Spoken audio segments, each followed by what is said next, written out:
En julio de 1925, una niña de 16 años llamada Petra López fue traída desde Oaxaca al manicomio general La Castañeda de la Ciudad de México. Su diagnóstico oficial: debilidad mental con tendencias violentas. La realidad era una adolescente indígena que no hablaba español con fluidez y que había tenido una crisis nerviosa después de la muerte de su madre. Su familia prometió regresar por ella en 6 meses, cuando tuviera el dinero suficiente para pagar su tratamiento. Nunca regresaron. Petra esperó durante 50 años. Cuando finalmente murió en 1975 a los 66 años, seguía usando el mismo vestido de paciente que le habían dado el día de su ingreso.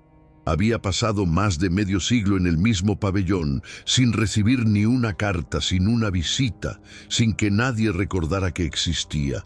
Esta es la historia real documentada en el expediente número 2893 de los archivos de La Castañeda. La historia de una niña que entró a un manicomio y nunca salió, olvidada por el mundo durante 50 años. Bienvenidos a Archivos de la Locura, donde revelamos historias reales de pacientes olvidados en manicomios históricos de América Latina. Si quieres conocer más casos documentados como el de Petra, suscríbete ahora y déjanos en los comentarios desde qué ciudad y país nos estás viendo.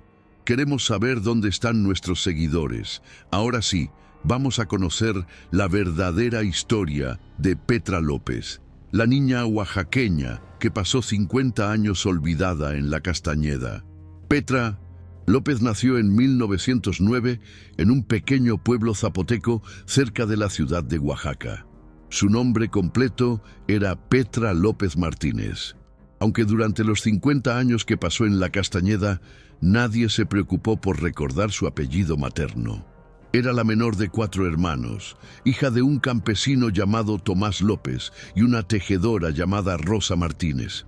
La familia vivía en una casa de adobe con techo de tejas, compartiendo el espacio con gallinas, un burro y los olores constantes del maíz hirviendo, para las tortillas y el humo del comal. La infancia de Petra transcurrió como la de cualquier niña zapoteca de principios del siglo XX. Aprendió a moler maíz en el metate a los 6 años. A los 8 ya sabía tejer en el telar de cintura que su madre había heredado de su abuela. A los 10 podía hacer tortillas perfectamente redondas y vender chiles y nopales en el mercado del pueblo sin que nadie la engañara con el cambio. Hablaba zapoteco como lengua materna, ese idioma musical lleno de tonos que había resonado en los valles de Oaxaca durante miles de años. El español lo había aprendido de forma fragmentada, básica, suficiente para entender órdenes simples y negociar precios, pero nunca con la fluidez que exigía el mundo exterior. Su madre Rosa le enseñó más que oficios domésticos. Le enseñó las historias antiguas de su pueblo, las que hablaban de dioses del viento y la lluvia, de montañas sagradas y árboles que guardaban secretos. Le enseñó a reconocer plantas medicinales en el monte, la ruda para el susto, el epazote para los parásitos, la hierba santa para los dolores de estómago. Le enseñó canciones en zapoteco que narraban la historia de mujeres fuertes que habían resistido invasiones, hambrunas, terremotos. Rosa quería que Petra supiera que venía de un linaje de supervivientes que llevaba en su sangre la fuerza de generaciones de mujeres que habían soportado lo insoportable. Pero en 1924, cuando Petra tenía 15 años, Rosa enfermó. Comenzó con una tos que no se iba, que empeoraba cada semana hasta que tosía sangre. El curandero del pueblo le dio tés de hierbas, hizo limpias con ramas de pirul, rezó oraciones antiguas. Nada funcionó. Para diciembre de ese año, Rosa estaba tan débil que apenas podía levantarse de su petate. Petra la cuidaba día y noche, limpiándole la sangre de los labios, sosteniéndole la mano cuando los dolores eran tan intensos que Rosa lloraba sin poder contenerse. Rosa murió el 3 de enero de 1925, a los 42 años. probablemente de tuberculosis, aunque nunca hubo un diagnóstico oficial porque jamás vio a un médico titulado. Fue enterrada en el cementerio del pueblo, envuelta en su huipil más bonito, el que había tejido para su propia boda 25 años antes. Toda la comunidad asistió al entierro. Lloraron en zapoteco, cantaron las canciones que Rosa había amado y prometieron cuidar de su familia. Pero Petra no se recuperó de la pérdida. Durante las semanas siguientes al entierro, dejó de comer, dejó de hablar. Se sentaba durante horas frente al telar de su madre, tocando los hilos sin tejer nada, como si esperar que Rosa regresara y le enseñara una puntada nueva. Por las noches, sus hermanos la escuchaban llorar, un llanto silencioso y prolongado que duraba hasta el amanecer. Su padre Tomás no sabía qué hacer. Había perdido a su esposa y ahora sentía que perdía también a su hija menor. Las vecinas le sugerían que le diera tiempo, que el duelo era natural, que Petra era joven y eventualmente sanaría. Pero pasaron 2 meses y Petra empeoraba. Dejó de reconocer a sus hermanos, hablaba sola en zapoteco, manteniendo conversaciones con alguien que no estaba ahí. Gritaba por las noches, despertando a toda la familia con alaridos que decían que su madre estaba siendo llevada por sombras malignas. En marzo de 1925, Petra tuvo lo que su familia describió como un ataque. Estaba sentada en el patio cuando de repente comenzó a gritar, a jalarse el cabello, a golpearse la cabeza contra el piso de tierra. 3 vecinos tuvieron que sujetarla para que no se lastimara. Cuando finalmente se calmó, quedó exhausta, temblando, sin poder articular palabra. El curandero del pueblo dijo que era un susto muy grave, que el alma de Petra se había ido con su madre y necesitaba ser llamada de regreso. Intentó varias limpias, pero nada funcionaba. Fue entonces cuando el hermano mayor de Petra, Vicente, sugirió llevarla a la Ciudad de México. Había escuchado hablar del Manicomio General La Castañeda, un hospital moderno donde doctores educados en universidades podían curar enfermedades de la mente. Vicente trabajaba ocasionalmente como cargador en la estación de tren de Oaxaca y había conocido gente que hablaba de ese lugar como si fuera casi milagroso, un sitio donde personas que habían perdido la razón la recuperaban después de tratamiento médico. Tomás dudó. Llevar a Petra tan lejos significaba gastar dinero que no tenían en pasajes de tren, en comida para el viaje. Significaba confiar su hija a doctores que no hablaban zapoteco, que no conocían sus costumbres, que probablemente la verían como una indígena ignorante más que como una persona. Pero Petra seguía empeorando, y Tomás se sentía desesperado. Vicente prometió acompañarla, asegurarse de que estuviera bien atendida, traerla de regreso cuando estuviera curada. El 15 de julio de 1925, Petra López y su hermano Vicente subieron a un tren en Oaxaca con destino a la Ciudad de México. Petra llevaba puesta su ropa tradicional, un huipil bordado que su madre había hecho, una falda de lana, huaraches de cuero.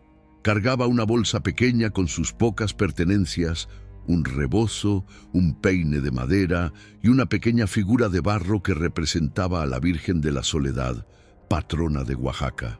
No entendía a dónde la llevaban. Vicente le había explicado en zapoteco que iban a un hospital donde doctores la ayudarían a sentirse mejor, pero Petra solo asentía sin comprender realmente. El viaje duró 2 días. Petra apenas comió, apenas habló. Miraba por la ventana del tren mientras el paisaje de montañas verdes de Oaxaca daba paso a los valles secos del centro de México. Vicente la cuidaba lo mejor que podía, compartiendo con ella el poco alimento que habían traído: tortillas, frijoles refritos, unos trozos de quesillo. Por las noches, Cuando el tren se detenía en estaciones intermedias, Vicente compraba atole caliente de vendedores ambulantes y lo compartía con su hermana, animándola a beber aunque fuera unos sorbos. Llegaron a la estación de Buenavista en la Ciudad de México el 17 de julio por la tarde. Petra nunca había visto algo así. La ciudad era ruidosa, caótica, llena de automóviles, tranvías, edificios altos, miles de personas caminando en todas direcciones. El olor era diferente: gasolina, humo de fábricas, comida frita de puestos callejeros. Era abrumador para una joven que había crecido en un pueblo tranquilo donde conocía a todos por su nombre. Vicente preguntó direcciones varias veces hasta encontrar el camino a Mixcoac, donde estaba ubicado La Castañeda. Tomaron un tranvía que los llevó hacia las afueras de la ciudad, alejándose del bullicio del centro hasta llegar a áreas menos pobladas con campos abiertos y terrenos baldíos. Después de casi una hora de viaje, descendieron en una parada cercana al manicomio. Caminaron los últimos 500 metros por un camino de tierra y entonces apareció ante ellos el manicomio general La Castañeda. Era inmenso, 24 edificios distribuidos en un terreno que parecía interminable, rodeados de muros altos y árboles frondosos. Las puertas principales eran de hierro negro, imponentes, con rejas gruesas que parecían diseñadas más para una prisión que para un hospital. Un guardia uniformado les detuvo en la entrada. ¿A qué vienen?, preguntó con voz autoritaria. «Traigo a mi hermana para internamiento», respondió Vicente en su español limitado. «Está enferma de la mente». El guardia los miró con desinterés, evaluándolos rápidamente. Ropa: el tradicional oaxaqueña, piel morena, español deficiente, indígenas, probablemente sin recursos. Los dirigió al edificio administrativo sin hacerles más preguntas. Adentro, el edificio olía a desinfectante y papel viejo. Las paredes estaban pintadas de un color verde pálido que alguna vez había sido brillante, pero ahora lucía descolorido. Había filas de sillas de madera donde varias familias esperaban, todas con la misma expresión de angustia y resignación. Vicente y Petra se sentaron a esperar su turno. Después de 2 horas, un empleado llamó sus nombres. Los hizo pasar a una oficina pequeña, donde un médico joven, de no más de 30 años, revisaba papeles sin levantar la vista. Tenía lentes redondos, bigote cuidadosamente recortado y un aire de eficiencia aburrida. «Nombre completo de la paciente», dijo sin mirar a Petra. «Petra López», respondió Vicente. «¿Edad?». «16 años». «¿De dónde vienen?». «De Oaxaca, de un pueblo cerca de la capital». El médico finalmente levantó la vista y observó a Petra por primera vez. Ella estaba sentada con la cabeza baja, las manos entrelazadas sobre el regazo, sin hacer contacto visual. Llevaba su huipil tradicional bordado con flores rojas y amarillas. Su cabello negro estaba trenzado en 2 trenzas largas. No había dicho ni una palabra desde que entraron. «¿Habla español?», preguntó el médico. «Un poco», respondió Vicente. «Habla más zapoteco». El médico hizo una anotación en su libreta. «Indígena, barrera de idioma. ¿Cuál es el problema?». Con ella, Vicente explicó lo mejor que pudo. La muerte de su madre, el duelo prolongado, los episodios donde Petra dejaba de reconocer a la familia, las conversaciones con personas que no estaban ahí, el ataque donde se golpeó la cabeza. El médico escuchaba mientras escribía notas rápidas. ¿Ha sido violenta con otros? Solo ese día que se golpeó a sí misma. Tuvo que ser sujetada. El médico escribió: «Tendencias violentas. Requiere supervisión». «¿Entiende dónde está?», preguntó el médico, dirigiéndose directamente a Petra por primera vez. Petra lo miró, pero no respondió. No había entendido la pregunta. Vicente intentó traducir al zapoteco, pero el médico lo interrumpió. «No responde a preguntas directas. Eso confirma el deterioro mental». El médico se volvió hacia Vicente. Su hermana muestra signos claros de debilidad mental, probablemente congénita y agravada por factores ambientales. Las poblaciones indígenas tienen mayor incidencia de estas condiciones debido a... Hizo una pausa, buscando la palabra correcta sin ser demasiado ofensivo. Factores hereditarios y falta de desarrollo intelectual adecuado. Era 1925 y estas ideas racistas estaban profundamente arraigadas en la medicina mexicana de la época. Se creía que las poblaciones indígenas eran inherentemente menos inteligentes, más propensas a enfermedades mentales, menos capaces de adaptarse a la vida moderna. No era crueldad consciente del médico individual, sino un sistema completo de pensamiento que clasificaba a las personas según su raza y clase social. ¿La pueden curar?, preguntó Vicente, ignorando las implicaciones de lo que el médico acababa de decir. El tratamiento requiere tiempo, semanas, tal vez meses. Deberá quedarse internada aquí, donde recibirá supervisión médica constante, medicamentos y terapia ocupacional. Con el tiempo, debería mejorar lo suficiente para regresar a su comunidad. ¿Cuánto cuesta? 50 pesos por mes para pacientes de pabellón general. Vicente sintió que el suelo se abría bajo sus pies. 50 pesos era más de lo que su familia ganaba en 3 meses. Era una cantidad imposible. No tenemos tanto, admitió con vergüenza. El médico suspiró. Había escuchado esto cientos de veces. Entonces será admitida como paciente sin recursos en el pabellón de mujeres indigentes.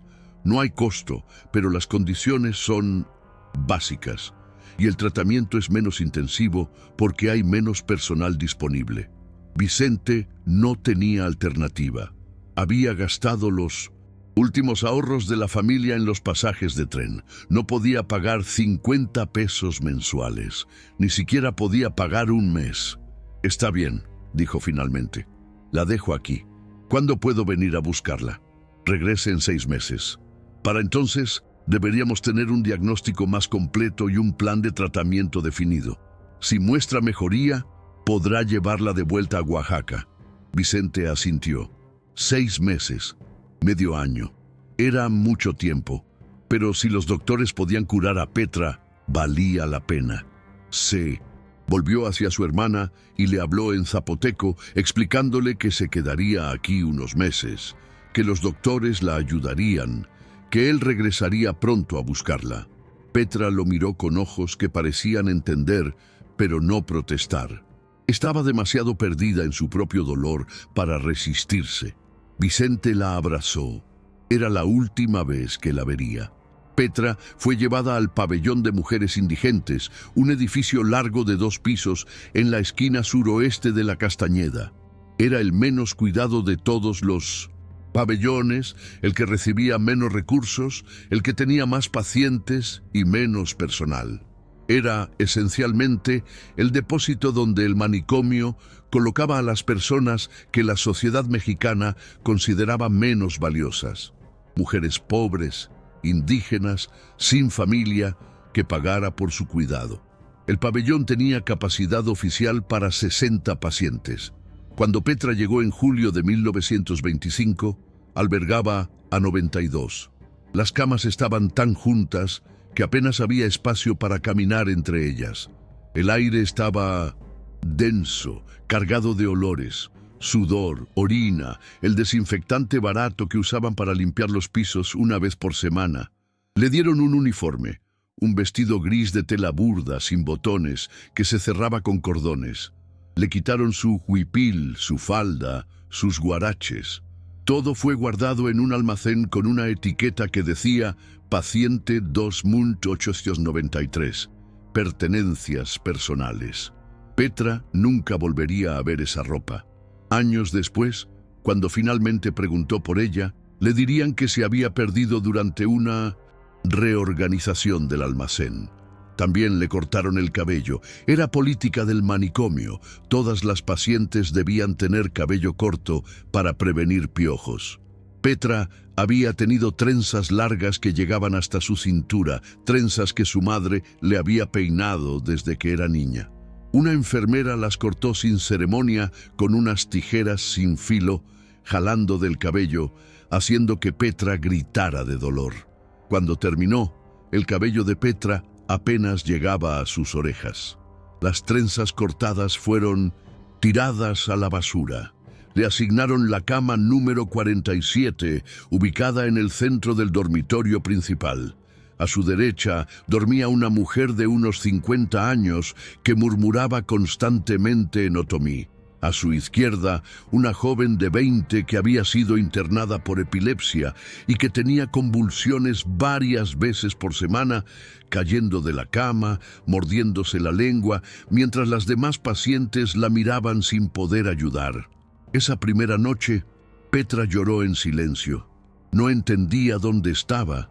No entendía por qué Vicente se había ido. No entendía por qué le habían quitado su ropa, cortado su cabello, puesto en este lugar lleno de extrañas que gritaban y lloraban. Solo sabía que su madre había muerto, que su hermano la había dejado y que estaba más sola de lo que nunca había estado en su vida. Los días siguientes fueron una nebulosa. Petra no hablaba con nadie porque nadie hablaba zapoteco. Las enfermeras le daban órdenes en español que ella apenas entendía.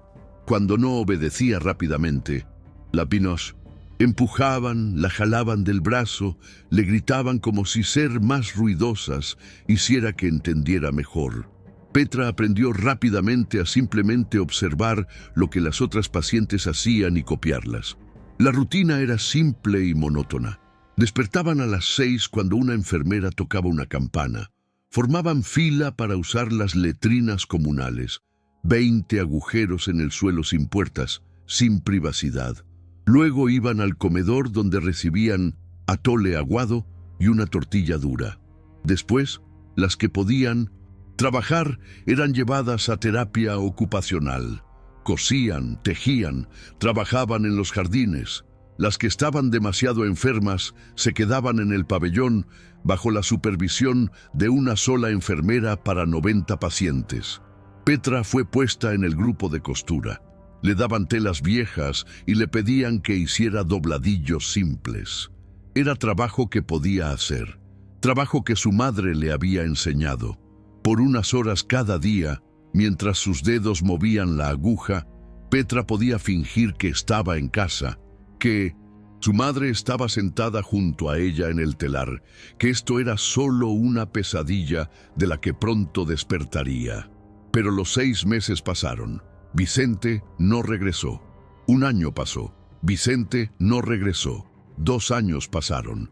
Petra dejó de esperar. Los primeros 5 años de Petra en la Castañeda fueron un proceso lento y doloroso de deshacerse, de perder, capa por capa, todo lo que la había hecho quien era. Su nombre completo fue olvidado. En los registros médicos aparecía solo como Petra, paciente 2893. Su edad se volvió incierta porque nadie se molestaba en actualizarla cada año. Su idioma, el zapoteco, que había sido la música de su infancia, comenzó a desvanecerse por falta de uso, porque en el pabellón de mujeres indigentes no había nadie más que lo hablara.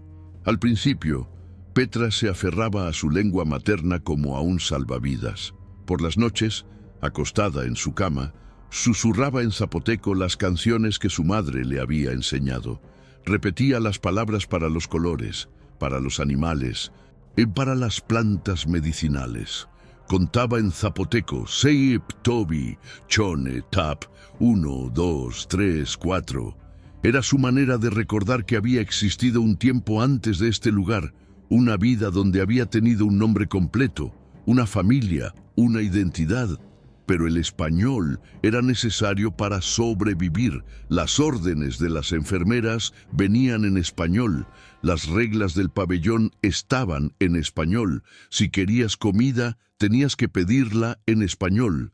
Si necesitabas ir al baño, tenías que decirlo en español. Si estabas enferma, tenías que explicarlo en español.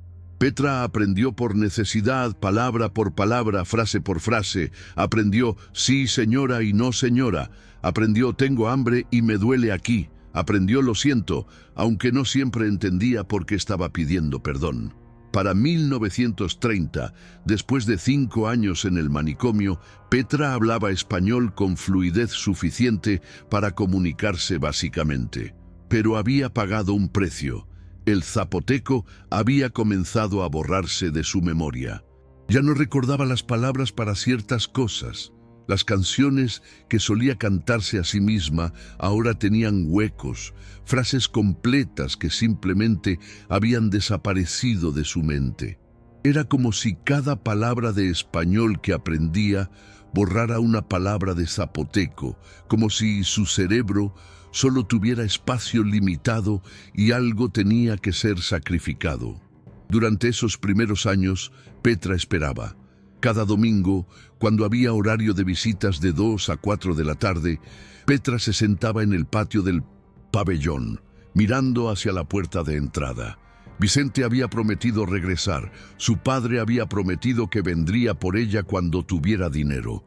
Petra se aferraba a esas promesas como a lo único que le quedaba de su vida anterior.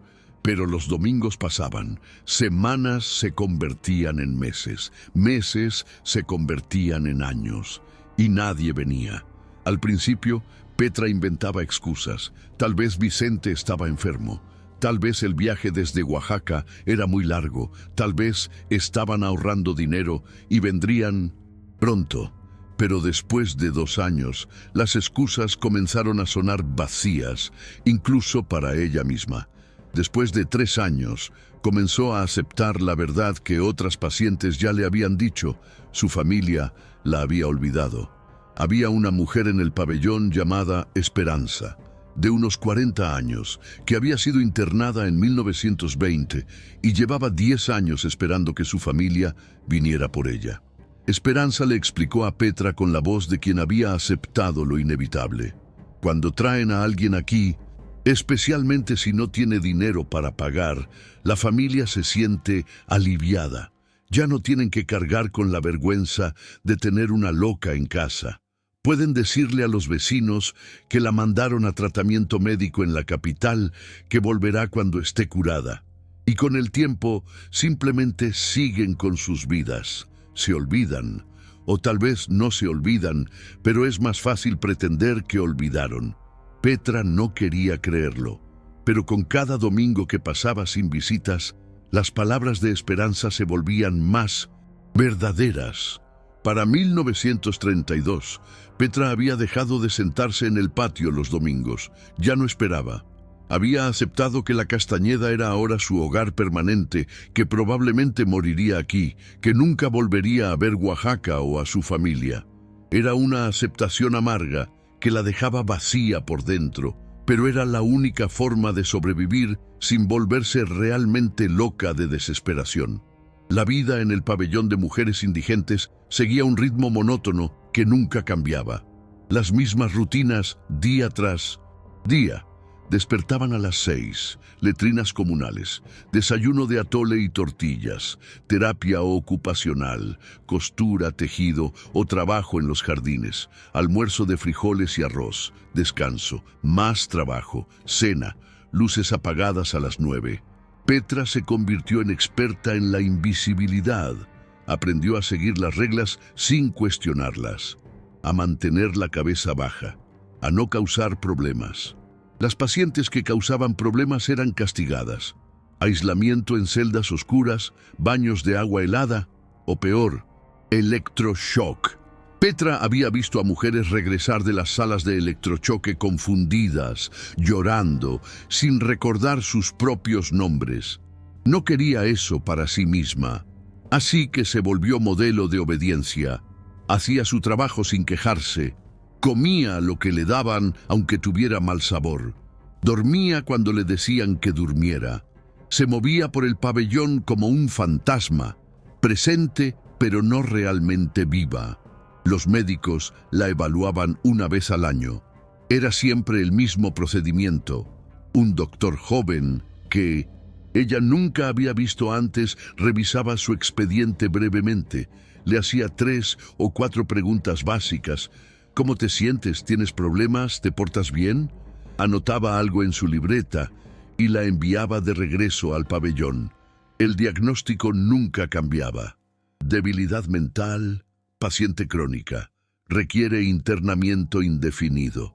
Nadie cuestionaba por qué una mujer que claramente podía trabajar, seguir instrucciones y comportarse apropiadamente necesitaba estar en un manicomio. El sistema la había clasificado como débil mental a los 16 años, basándose en que no hablaba español con fluidez, y esa clasificación se había convertido en una profecía autocumplida. Ahora, después de años de institucionalización, Petra había perdido la capacidad de funcionar fuera de la Castañeda. No sabía cómo tomar un tranvía, no sabía cómo comprar comida en un mercado, no sabía cómo vivir en el mundo exterior. El manicomio la había convertido en exactamente lo que su diagnóstico decía que era. En 1935, cuando Petra llevaba 10 años en la Castañeda, conoció a una mujer que cambiaría esos años de monotonía. Se llamaba Dolores. Tenía 52 años y había sido internada 6 meses antes con diagnóstico de depresión crónica después de perder a sus 3 hijos en un incendio. A diferencia de Petra, Dolores hablaba español perfectamente. Había sido maestra de primaria en Puebla antes de la tragedia que la había traído aquí. Dolores notó a Petra trabajando en silencio en el taller de mildo de costura, siempre sola, siempre callada. Un día se sentó junto a ella y simplemente preguntó, ¿cómo te llamas? Petra la miró sorprendida. Nadie le preguntaba su nombre. Todos simplemente la llamaban tú, o la oaxaqueña, o nada en absoluto. Petra, respondió en voz baja. ¿De dónde eres, Petra? De Oaxaca. ¿Hace cuánto que estás aquí? Petra tuvo que pensar. Había perdido la cuenta exacta. 10 años, tal vez 11. Dolores asintió con tristeza, como si entendiera perfectamente lo que esos números significaban. ¿Y tu familia? Petra negó con la cabeza. ¿No vienen? ¿Nunca? Nunca. Durante las siguientes semanas, Dolores buscaba a Petra intencionalmente. Se sentaba junto a ella durante las comidas. Trabajaban juntas en el taller. Y lentamente, Petra comenzó a abrirse. Le contó a Dolores sobre su madre, sobre el pueblo en Oaxaca, sobre las canciones en zapoteco que estaba olvidando. Le contó sobre Vicente y la promesa rota.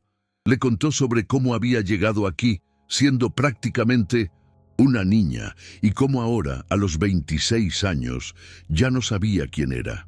Dolores escuchaba sin juzgar y compartía sus propias historias, sobre sus hijos, sobre el incendio, sobre cómo el dolor de perderlos había sido tan intenso que había intentado suicidarse 3 veces antes de que su esposo la trajera a la Castañeda.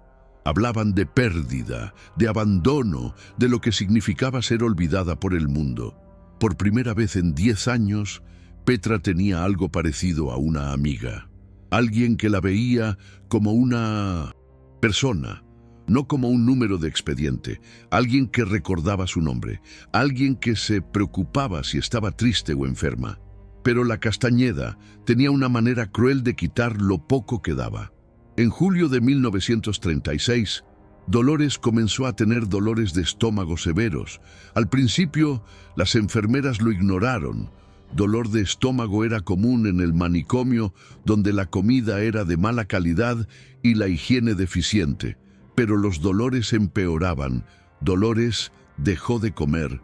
Su piel se puso amarillenta. Perdía peso alarmantemente rápido. Finalmente, después de 2 semanas, un médico la examinó. El diagnóstico fue cáncer de estómago en etapa avanzada. Probablemente había estado creciendo durante años. No había nada que hacer. Dolores fue trasladada a la enfermería del manicomio, donde pasó sus últimas semanas. Petra intentó visitarla, pero las reglas del pabellón eran estrictas.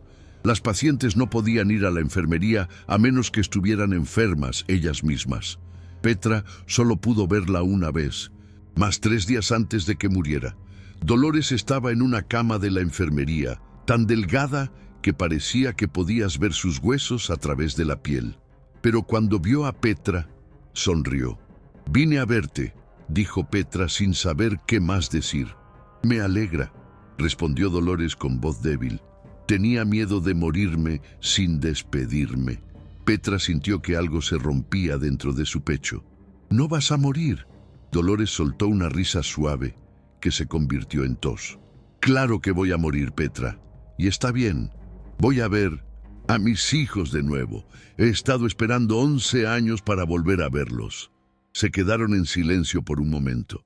Petra sostenía la mano de Dolores, sintiendo lo frágil que era, como si fuera hecha de papel. «Quiero que me prometas algo», dijo Dolores finalmente. «Lo que sea. No te olvides de quién eres. Sé que este lugar trata de borrar todo lo que fuiste antes, pero no lo permitas. Eres Petra López de Oaxaca, eres zapoteca. Tu madre te enseñó a tejer y te cantaba canciones. Eso es real. Más real que cualquier expediente médico que diga lo contrario». Petra asintió, con lágrimas corriendo por sus mejillas. «Te lo prometo». Dolores murió el 23 de julio de 1936, a los 53 años. Su cuerpo fue enterrado en la fosa común del cementerio de La Castañeda. No hubo funeral. Su esposo en Puebla fue notificado por telegrama, pero nunca vino a reclamar el cuerpo. Era más barato dejarlo en la fosa común que pagar el traslado. Petra lloró la muerte de Dolores como no había llorado desde 1900, la muerte de su madre 11 años antes. Pero esta vez lloró sola, en silencio, porque nadie más en el pabellón había conocido a Dolores lo suficiente como para importarles que había muerto. ¿Alguna vez has perdido contacto con alguien que era importante para ti? Déjanos en los comentarios. Los años 30 y 40 pasaron en una nebulosa para Petra. Los días se mezclaban unos con otros hasta que perdió completamente la noción del tiempo.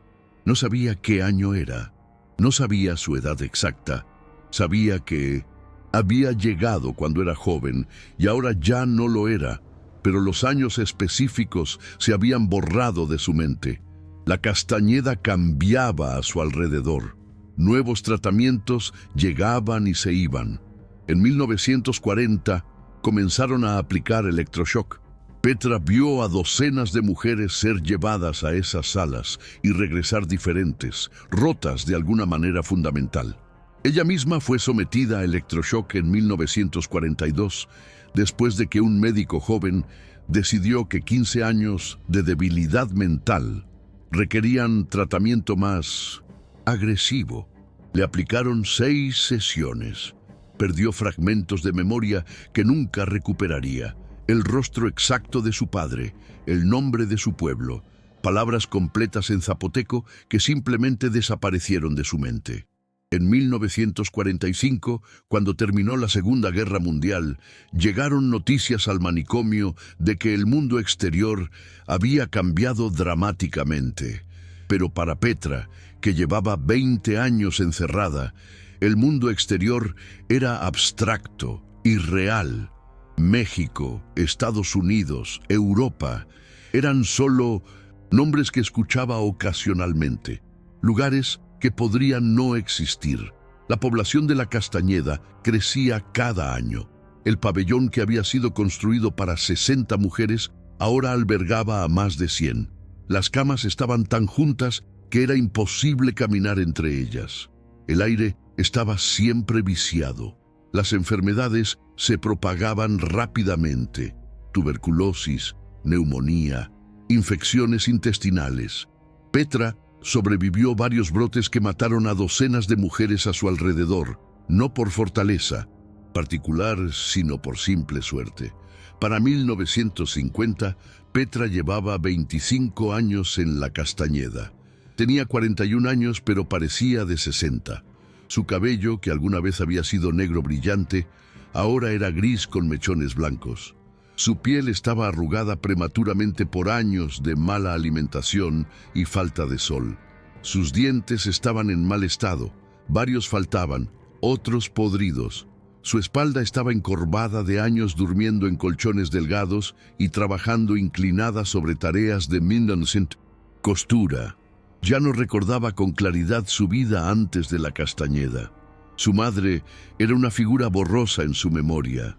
Vicente era un nombre sin rostro. Oaxaca era un concepto abstracto de montañas verdes y un idioma que casi había olvidado. Las canciones que su madre le había enseñado ahora eran solo fragmentos de melodías sin palabras.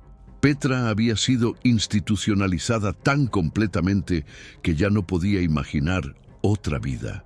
La Castañeda era su mundo. Las mismas caras de pacientes y enfermeras. Las mismas rutinas, el mismo edificio. Todo lo demás había dejado de existir para ella. En 1955, cuando Petra llevaba 30 años en el manicomio, ocurrió algo extraordinario. Llegó al pabellón una mujer joven de unos 20 años, recién internada, que hablaba zapoteco. Su nombre era Soledad. Venía de un pueblo cerca de donde Petra había crecido. Había sido traída a la Castañeda después de tener una crisis nerviosa postparto. Y cuando escuchó a Petra murmurar algo en zapoteco una noche, se acercó inmediatamente. ¿Hablas zapoteco?, preguntó Soledad en ese idioma. Petra se quedó congelada. Hacía 30 años que no escuchaba a alguien hablar zapoteco. Las palabras sonaban familiares pero extrañas, como una canción que había olvidado, pero que su cuerpo aún recordaba. Sí, respondió Petra en zapoteco, aunque las palabras salían torpes de su boca. O solía hablarlo. Lo he olvidado mucho. Durante las siguientes semanas, Soledad y Petra hablaban en zapoteco cada vez que podían. Era difícil para Petra. Las palabras no venían fácilmente. A menudo tenía que cambiar al español porque simplemente no recordaba cómo decir algo en zapoteco. Pero lentamente, con la ayuda de Soledad, fragmentos de su lengua materna comenzaban a regresar. Soledad le contaba noticias de Oaxaca, de cómo los pueblos habían cambiado en 30 años, de la llegada de carreteras, de nuevas escuelas, de cómo el mundo había seguido adelante mientras Petra había estado encerrada aquí. Y un día, Soledad mencionó casualmente un apellido que Petra reconoció. ¿Conoces a la familia López de San Juan?, preguntó Soledad. Hay un hombre mayor allí, debe tener como 70 años, que se llama Tomás López. Petra sintió como si el suelo se moviera bajo sus pies. Tomás López, ese es mi padre. Soledad la miró con sorpresa. ¿Tu padre? ¿Está vivo? No sé. La última vez que lo vi fue hace 30 años cuando mi hermano me trajo aquí. ¿Estás segura de que es él? Bueno, no sé si es el mismo, pero es un hombre mayor, viudo, tiene hijos adultos, vive solo en una casa pequeña en las afueras del pueblo. Petra no sabía qué pensar. Podría ser su padre. O podría ser otro Tomás López, un nombre común en Oaxaca. Pero la posibilidad de que su padre estuviera vivo, a solo un día de viaje de donde ella estaba encerrada. «Puedes», comenzó Petra con la voz temblorosa, «cuando salgas de aquí, puedes ir a ese pueblo y preguntarle si tenía una hija llamada Petra». Soledad tomó la mano de Petra. «Saldré en 3 meses cuando mi esposo venga por mí, y te prometo que iré a ese pueblo y preguntaré. Si es tu padre, le diré dónde estás. Le diré que venga por ti». Petra comenzó a llorar. Por primera vez en décadas sentía algo parecido a la esperanza. Pero 3 meses después, cuando el esposo de Soledad vino a buscarla, Petra estaba en la enfermería con neumonía. No pudo despedirse. No pudo recordarle a Soledad su promesa. Y cuando se recuperó 2 semanas después y preguntó por Soledad, le dijeron que ya se había ido. Petra esperó que Soledad cumpliera su promesa, esperó que fuera a Oaxaca, encontrara a Tomás López, le dijera que su hija estaba viva, esperó que su padre, si estaba vivo, viniera finalmente por ella después de 30 años. Pasaron 6 meses, 1 año, 2 años, nadie vino. Petra nunca supo si Soledad había intentado cumplir su promesa, si había ido a Oaxaca, si había encontrado a Tomás López, si le había dicho, o si simplemente lo había olvidado, absorbida de nuevo en su propia vida, dejando atrás la Castañeda y a la mujer mayor que había conocido brevemente ahí. Para 1960, Petra había dejado de esperar de nuevo. Tenía 51 años, había pasado 35 años en la Castañeda y sabía con una certeza absoluta y devastadora que moriría aquí. Los años 60 trajeron cambios monumentales al mundo. El hombre llegó a la luna. La contracultura desafió las normas establecidas. Los movimientos de derechos civiles ganaban fuerza en todo el planeta. México se preparaba para recibir los Juegos Olímpicos de 1968, queriendo mostrar al mundo una imagen de nación moderna y progresista. Pero para Petra López, que ahora tenía 51 años y llevaba 35 encerrada en la Castañeda, el mundo exterior era tan distante como la luna misma. Su universo se había reducido al pabellón de mujeres indigentes. Las mismas paredes de ladrillo descascarado, las mismas camas de hierro oxidado, las mismas caras de pacientes que envejecían junto a ella. Petra había dejado de ser una persona y se había convertido en una institución dentro de la institución. Las enfermeras más jóvenes, contratadas en los años 60, la conocían como la vieja Petra, la paciente que había estado ahí desde siempre, tan permanente como los muros del edificio. Nadie recordaba por qué había sido internada originalmente. Su expediente médico, guardado en un archivo polvoriento, no había sido actualizado en años. El diagnóstico de debilidad mental permanecía sin cambios, aunque cualquiera que observara a Petra podía ver que no estaba mentalmente discapacitada. Simplemente estaba institucionalizada de forma tan completa que ya no sabía cómo ser otra cosa. Su rutina no había cambiado en décadas. Despertaba a las 6 con el sonido de la campana. Iba a las letrinas, desayunaba atole y tortillas. Trabajaba en el taller de costura hasta el mediodía. Almorzaba frijoles y arroz. Descansaba, trabajaba más, cenaba, dormía y repetía el ciclo al día siguiente. Había hecho esto por más de 12.000 días consecutivos. Petra había aprendido a existir sin pensar demasiado. Pensar significaba recordar, y recordar dolía. Así que simplemente se movía por el pabellón como un autómata, haciendo lo que le decían sin cuestionar, sin esperar nada diferente. Había otras pacientes que llevaban décadas ahí, pero ninguna tanto como Petra. Ella era la más antigua, un monumento viviente a todo lo que estaba mal con el sistema de salud mental mexicano. 1965, algo extraordinario comenzó a suceder.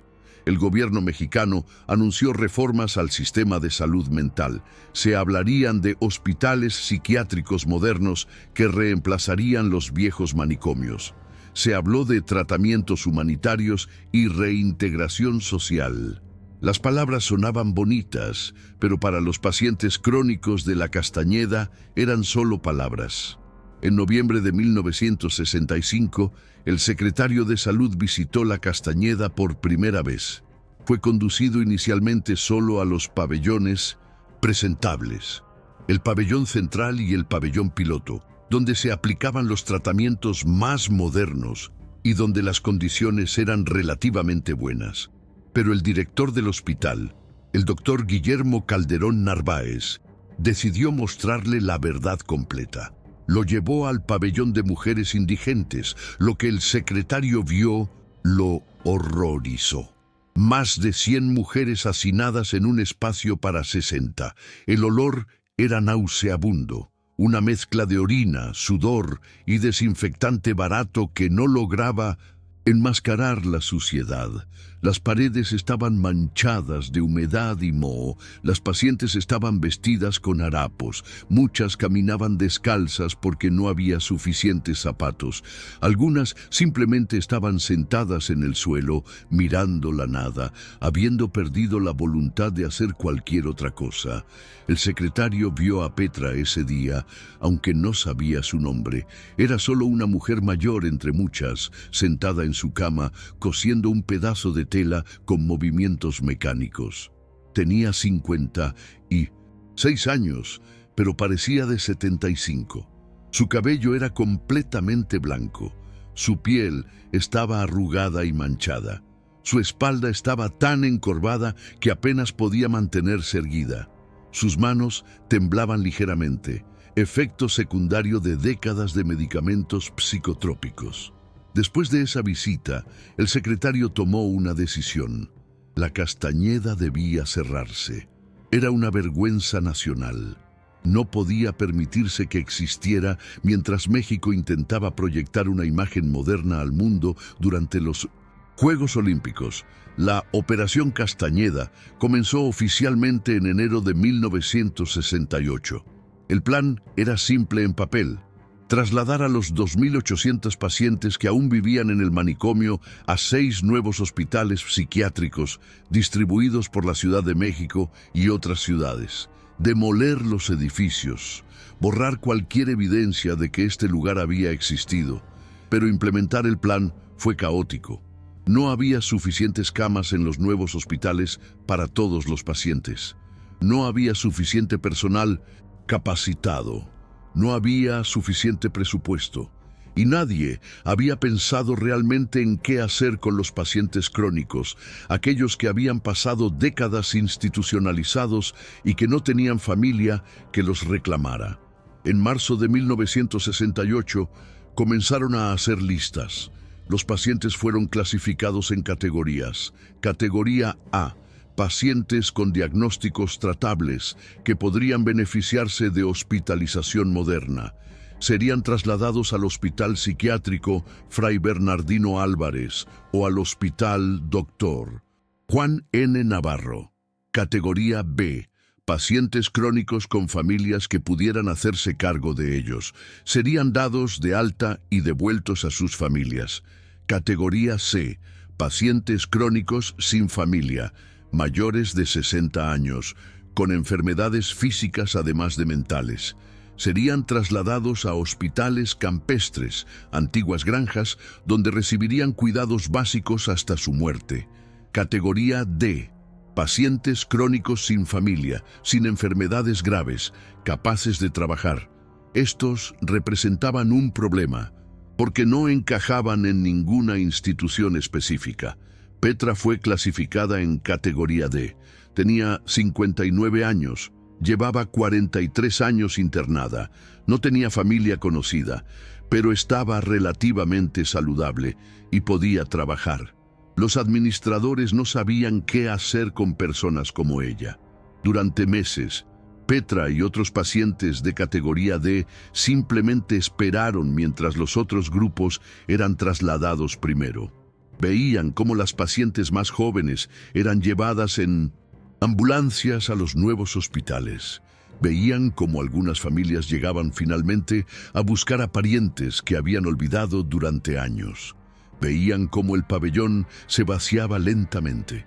Para junio de 1968, solo quedaban unos 300 pacientes en la Castañeda. El lugar era un fantasma de lo que había sido.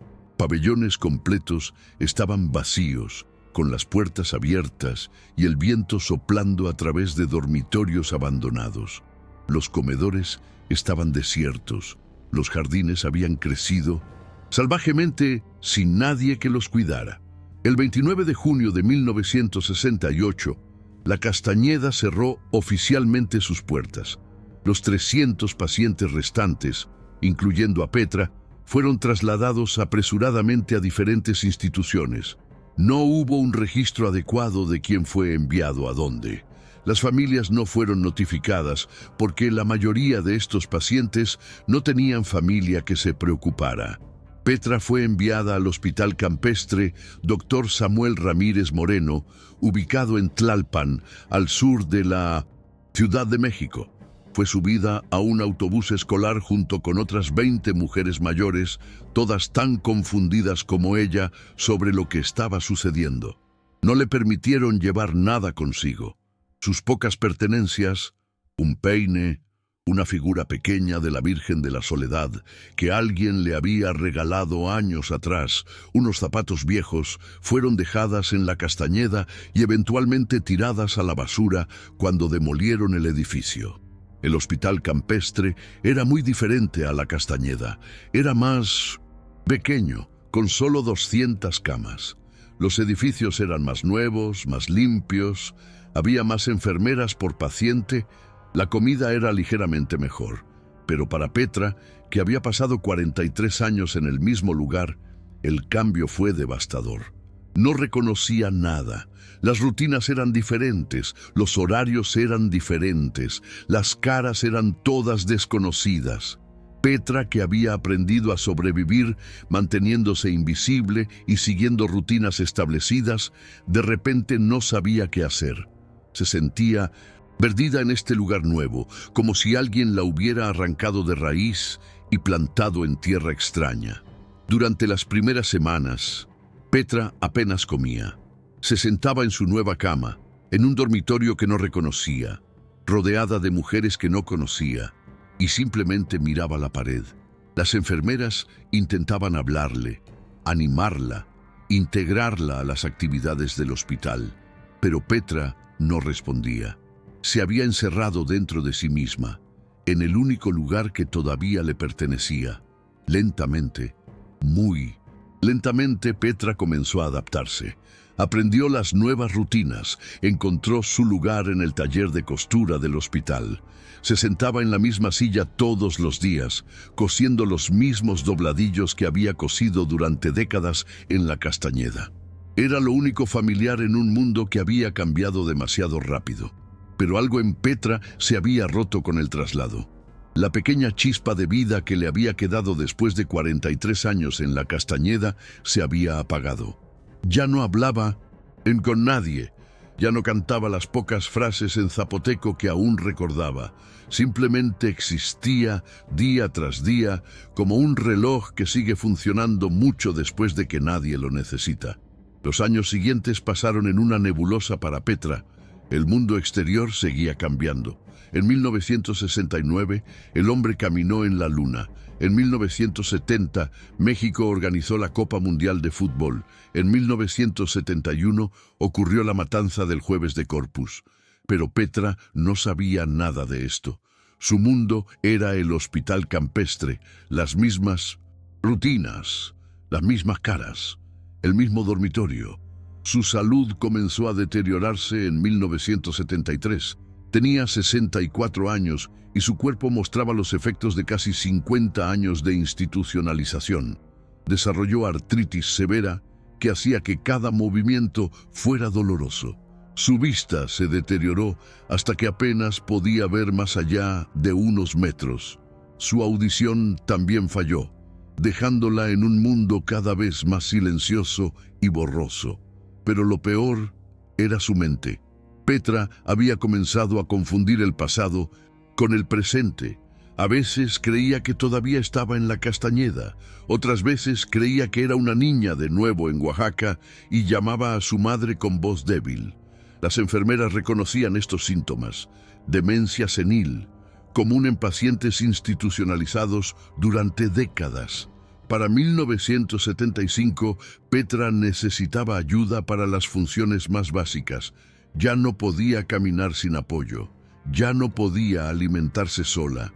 Pasaba la mayor parte del día en cama, durmiéndose en medio de oraciones, despertándose sin saber dónde estaba. En abril de 1975, Petra contrajo neumonía. Su sistema inmunológico, debilitado por años de mala alimentación y condiciones insalubres, no pudo combatir la infección. Los médicos le dieron antibióticos, pero su cuerpo estaba demasiado frágil. La fiebre subía cada día. Su respiración se volvía más difícil, más laboriosa.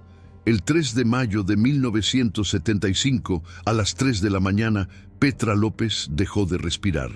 Tenía 66 años. Había pasado 50 años de su vida, 3/4 partes de su existencia, encerrada en instituciones psiquiátricas. Había entrado como una niña de 16 años que hablaba zapoteco y lloraba por su madre.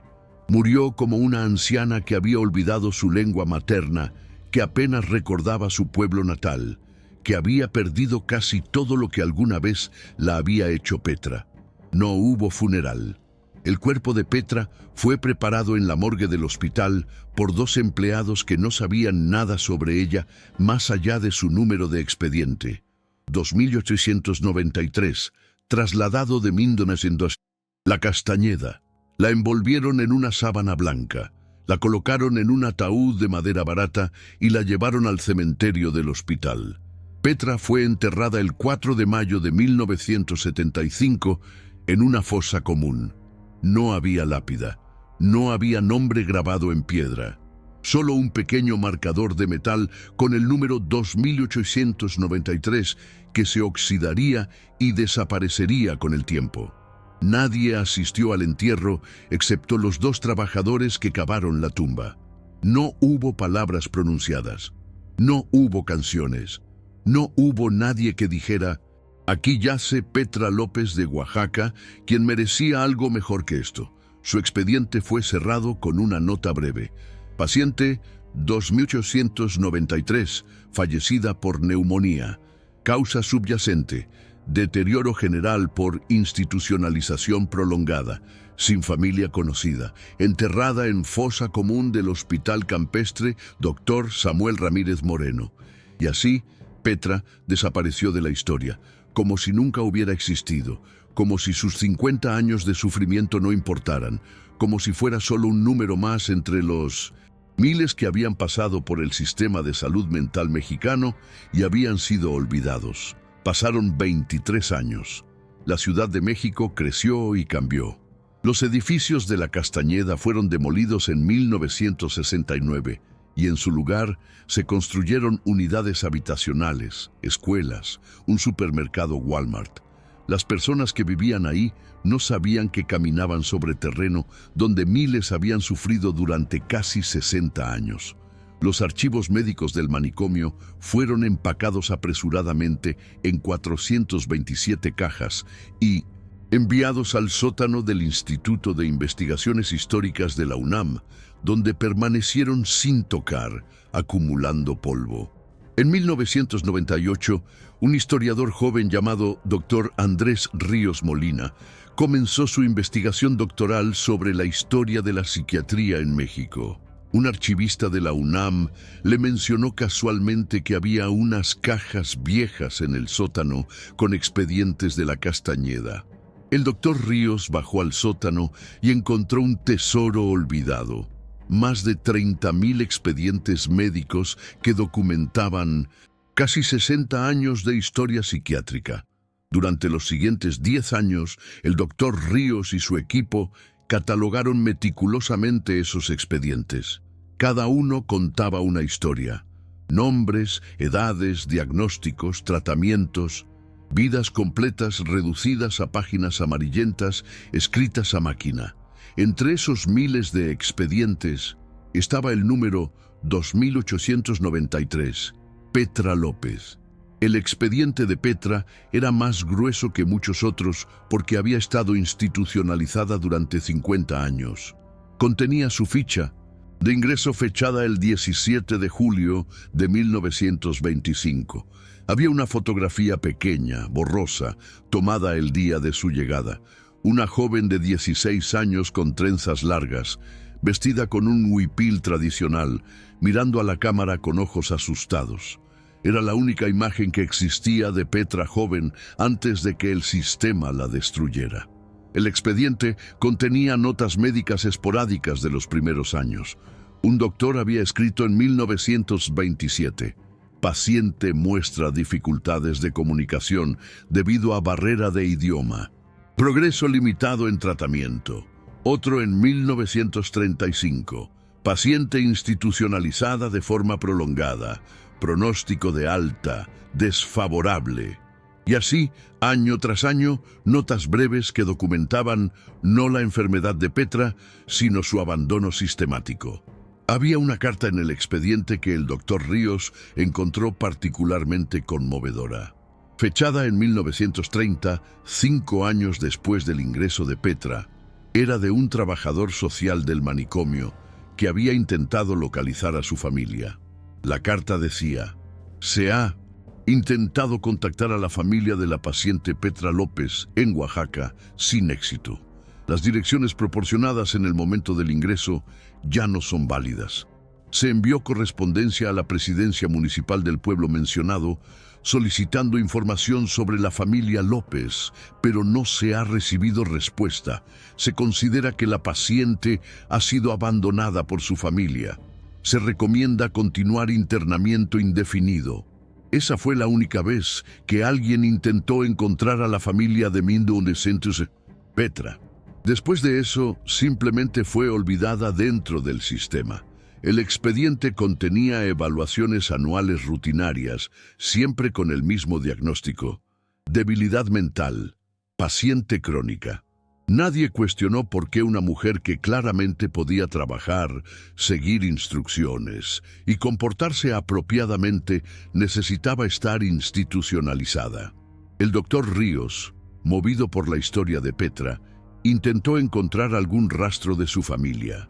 Viajó a Oaxaca, visitó archivos municipales, habló con historiadores locales. Encontró registros de nacimiento de una Petra López en 1909, en un pueblo zapoteco cerca de la capital.